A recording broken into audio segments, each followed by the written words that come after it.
2027 এই সালটা প্রবলেম কোনো বিটিএস আর্মিরাই চায় না, কারণ এই সালে আমাদের সাত রাজা আমাদেরকে ছেড়ে চলে যাবে। এই সময় হয়তো এই সাত রাজা কারো জামাই কিংবা কারো বাবা হিসাবে পরিচিত।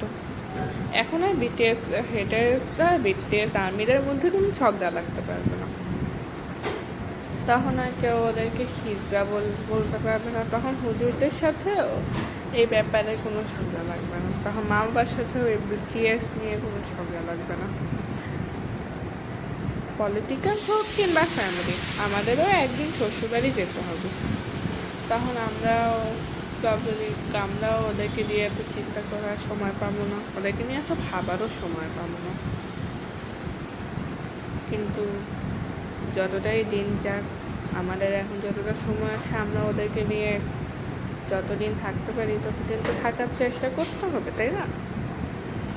কারণ এরপরে তো আমরা ওদেরকে পাবো, পরে তো ওরা আমাদেরকে ছেড়ে চলে যাবে একদিন না একদিন। এটা হয় 2027 হোক নাহলে 2035, কিন্তু ওরা তো যাবেই, তাই না? তো আমার কাছে সব আর্মিদের জন্য একটাই রিকোয়েস্ট, ওরা যখনই আমাদেরকে ছেড়ে চলে যায়, তোমরা কেউ প্লিজ ওদেরকে ভুলো না। ওদেরকে ভুলে যাওয়া হচ্ছে পৃথিবীর সবচেয়ে খারাপ কাজ, কারণ ওরাই আমাদেরকে অনেক ইন্সপিরেশন দিয়েছে, ওরাই আমাদেরকে হাসতে শিখিয়েছে, ওরাই আমাদের খারাপ সময় আমাদের সাথে ছিল। আমি তো ওদেরকে কখনো ভুলবো না। তোমরা কি ওদেরকে ভুলবে?